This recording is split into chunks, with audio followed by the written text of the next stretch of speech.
няма любов, ще изчезне животът, ще посърнат цветята. Ако няма любов, ще замръзне земята.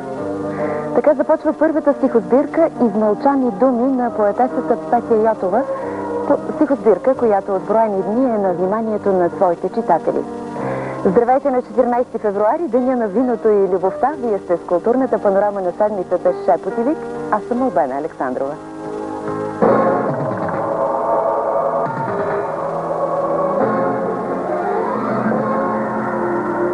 Културният афиш се обогати с още едно заглавие. Музикалната хореодрама MTV представя я Театър на мечтите на сцената на нов драматичен театър "Сълза и смях".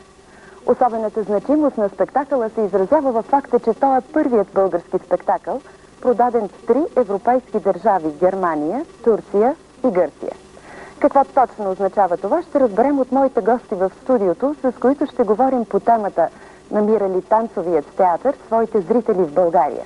Очаквам и вашето мнение по въпроса, но преди това ще ви покажем клип, с който сценаристът и режисьор на постановката Александър Илиев представя спектакъла си. На въпроса "Ще гледате ли този спектакъл?" вие може да отговаряте с телефонно гласуване.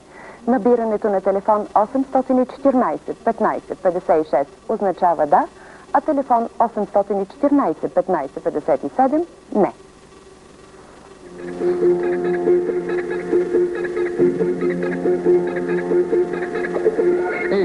In the Sonne und das ist MTV Switzerland.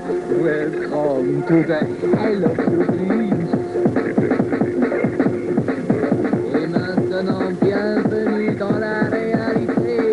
Super breakdances for you. Shakespeare and breakdance are in the house.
Темата на коментарната ни рубрика днес е: намира ли танцовият театър своите зрители в България? Затова днес в студиото ще разговаряме с моите гости. Сценариста и режисьор на спектакъла MTV Александър Илиев и театровецът Димитър Стайков. За вашите мнения и въпроси са преките телефонни линии в студиото 814 23 28 и 814 23 42 с код за набиране на София 02. Здравейте, добре дошли в нашото студио. Намира ли танцовия театър своите зрители в България? Господин Стайков, вашето мнение като театровец и наблюдател? Ограничено. Има една група за такива подвижници и любители, които го харесват, ходят на този театър. И не намира, защото той, както разбрах от Сашо, едва тази година в надпис се изучава танцов театър, след 40 години съществуване на този тип театър. Тъй като няма традиции, няма публика и без това театъра, трудно намира своята публика, още по-малко пък танцови театър. театър и без това трудно намира своята публика. Защо според вас, господин Илиев? Защо точно този театър трудно намира? Може би трудно намира в България, защото опита по световните сцени говори друго в последните години. В нашата страна все още публиката няма достатъчно култура, за да гледа такъв театър, тъй като там театър поставя по-сериозни проблеми. Това не е развлекателен Бродвей спектакъл. В него трябва да се съчетава и развлекателно, и дълбокото, и сериозната мисъл. Това е голямата причина. Разбира се, нашето представление е близко, гравитира до Танцовия театър. Той по-скоро е пантомима, тъй като всички образи са градени на драматична или пантомимна основа. Но въпреки това ние използваме елементи от Танцовия театър, съвсем органично вплетени, тъй като тези хора подражават на Танцов театър. Имаме зрител на телефона, да? Значи, близо 40 години, 50 години... Чакайте само секунди, благодаря ви. Традицията беше на словото, театър на словото, смисъл на изразяване, чувства, психология, всичко това беше... Някои хора се страхуваха от това, че жестовете могат да се разчитат по... примерно като бунт или не, като... Еднозначно, най-малко, да. Но словото, като се казва, словото си категорично. И 40-50 години, като няма такъв театър и като няма такава публика, как ще има сега в момента? Няма традиция. Ето, че има бели лясовици, така с много симпатия го казвам, които ще проправят този път и ще усвоят тази празна ниша. Здравейте! Ало, добро утро. Добро утро. Казвам се Весела Пантелеева. Бихте ли ми отговорили, обръщам се към режисьора, каква е стойността, естетическата и възпитателна стойност на този спектакъл, защото това, което видях, искрено казано, може би е малко силно, но ме отвръщава. Не дейте да разчитате само на една група, обърнете се към целия ни народ, който жадува за някакъв спектакъл, да запълни празнотата, която вече 15 години ни преследва. Благодаря ви за внимание. И аз ви благодаря, госпожо Пантелеева. Правя непременно едно уточнение, че отказа, който видяхте от спектакъла, няма претенциите да...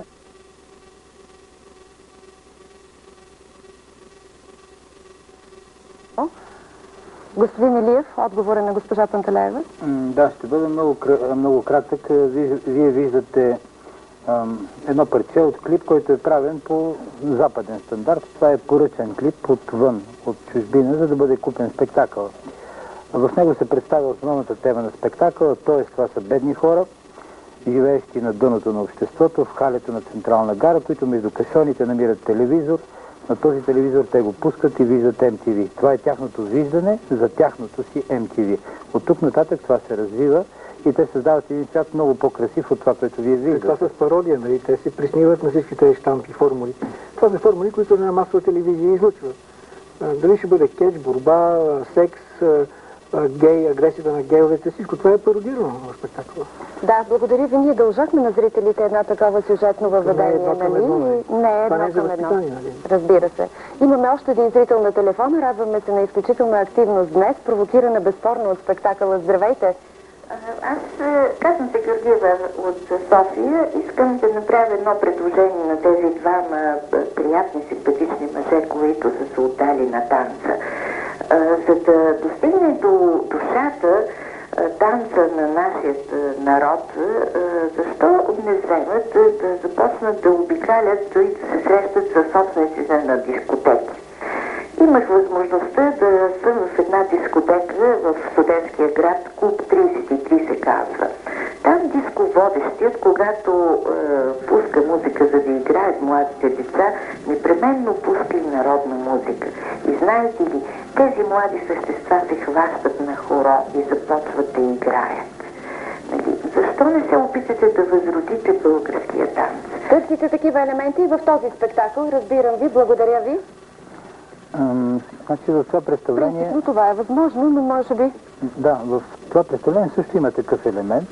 Той завършва цялата тази фантазия на тези хора завършва с едно право хоро, което е върху тяхната музика. Благодаря ви, много хубав отговор. Ние имаме още един зрител на телефона и виждаме графиката на телефонните гласувания на зрителите.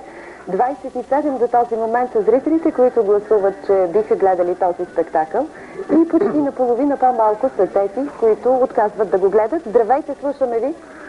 Добро утро! Поздравление на Александър Илиев, казвам се Ангел Ангелов. Първо искам да го поздравя за това, което е сторил още веднъж, и да кажа, че танцевалният спектакъл има не само място, но и необходимост. Не бих искал да негативирам чак там изказването на дамата, не тази преди мен, а преди първата дама, която се обади. Която казва, че се отвръщава от това, което вижда, нали? Да, Уточнявам искам да кажа, че България беше една от водещите страни в това чудо пантомимата преди години. Съжалявам, че толкова много трудно, толкова малко хора отиде по дяволите. И Велю Горанов, и Васил Минджев, и Александър Илиев, и цялата русенска трупа, която създаде невероятни неща, не само в България, по света. Държайте момчета и давайте напред. Благодаря ви за обаждането. Господин Стайков, има ли неудачи този спектакъл? Аз споделих с Сашо, значи това е чисто технически. Той започва така много илюстративно и наивно, обаче постепенно публиката не се наполудява, накрая е жестока. Тя скача на крака. То беше мала публика, аз като го гледах, тинейджери. Без тази част, това е много добър спектакъл, много заразяващ, и той излиза от...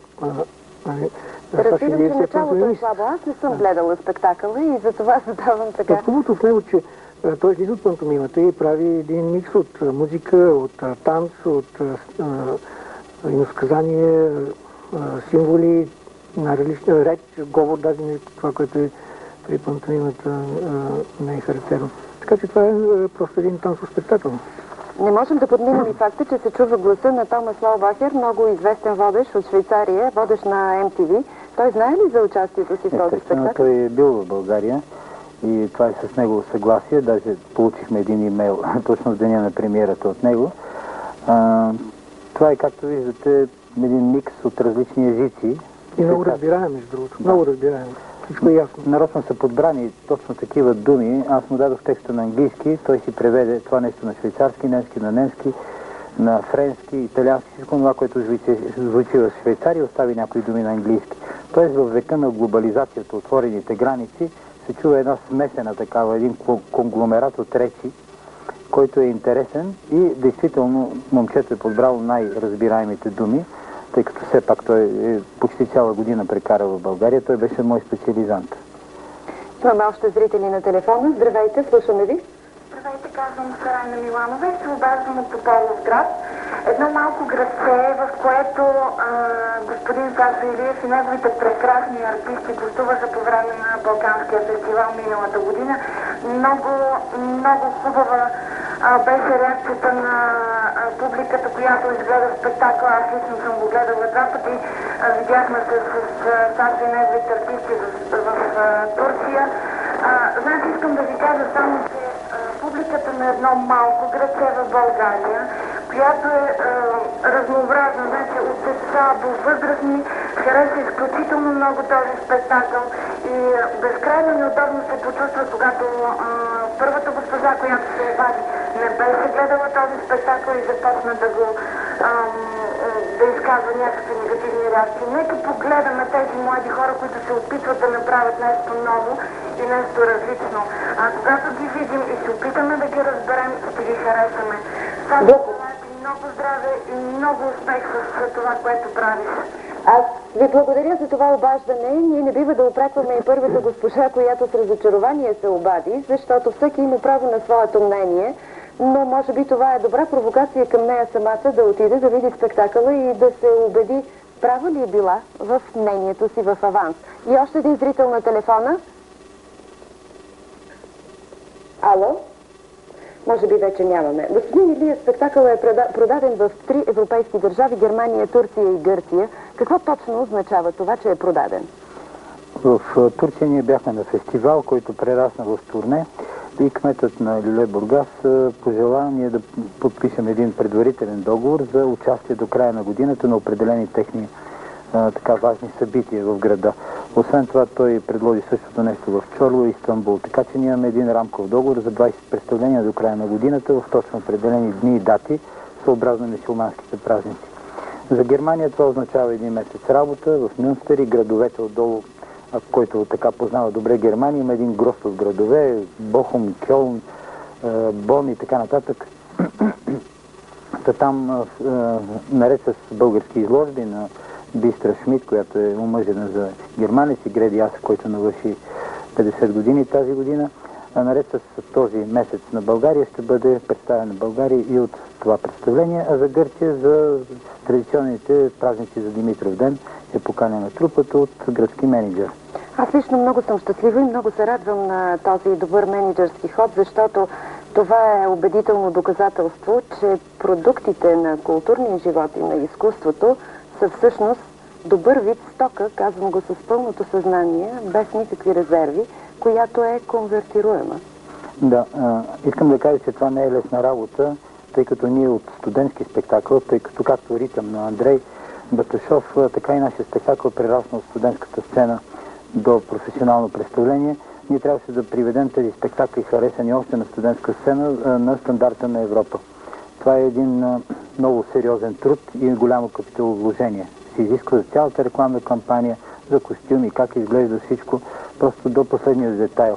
Включително тази сцена, която господин Стайков каза, началната сцена, тя се налага от самите хора, които го купуват. Те харесват това, те такова нещо не са виждали и за тях е любопитно, екзотично да видят хората между кашоните как живеят. Темата на Чарли Чаплин. Темата на Чарли Чаплин. Тоест, явно, че такъв формат им харесва и ние щем не щем, като искат домати, трябва да произведем домати. Красавици явно, че не вървят. Благодаря ви. Аз лично пожелавам на добър час на спектакъла и по българските и по световните сцени.